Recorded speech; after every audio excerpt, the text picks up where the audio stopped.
right there on the yellow brick road. I mean, incredible roommates. We were in one of these suites where you'd walk in and there was four separate doors, and you shared a sort of common area and a refrigerator, or rather a sink or whatever, which I never had in college, and it was quite an experience. He's a famous food writer, was one of my suite mates, John T. Edge, and he's a fabulous writer and a great guy. And he has a column for the New York Times, and he's a food writer, and he was there to develop, I guess, into longer patterns of writing, and he's a very successful guy. He's from the South, and he's really, everybody that in my suite was a character in one form or another. And when I first met John, I said, "Hi John, I'm Mike." He said, "John T." So, but he's just like a wonderful guy.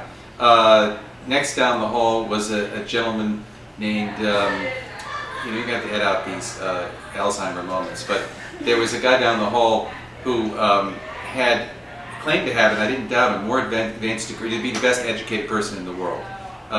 He started off at Harvard, and when he worked his way down to Columbia, places as low as that, he worked his way back up, went overseas in Oxford, and everywhere. He has master's degrees everywhere. And he'd come to Goucher to kind of, I think, sum it all up with the understanding that really nothing is anything unless you can write it all down and make sense of it. So he was there, and he was really a brilliant guy and a total character. And then a guy who became a very close friend, Earl Swift. Earl had a really acclaimed book out last summer called The Big Roads, a history of the interstate highway system. He was on, I think CBS Sunday Morning with it, and he's just a great writer and a great journalist, great guy. And Earl hiked, he's about my age, but the difference being that he hiked the Appalachian Trail all by himself with a 50-pound pack at one point. He's written a book about kayaking or canoeing the entire length of the James River in Virginia and so forth. And so Earl convinced me that it would be, the best thing we could do would be to get up at 6 every morning after study hall till 1 in the morning and hike for several miles for an hour in the woods around the Goucher campus.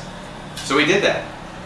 But it was hard for me to get up, so I would come out there at 6:15 and I'd be tying my kids, and Earl would already be in the hall ready to go, and Earl is just very intense, and when he saw me come out the first couple of mornings, actually with sneakers on, he went, "Yes!" So it was just a great group of people.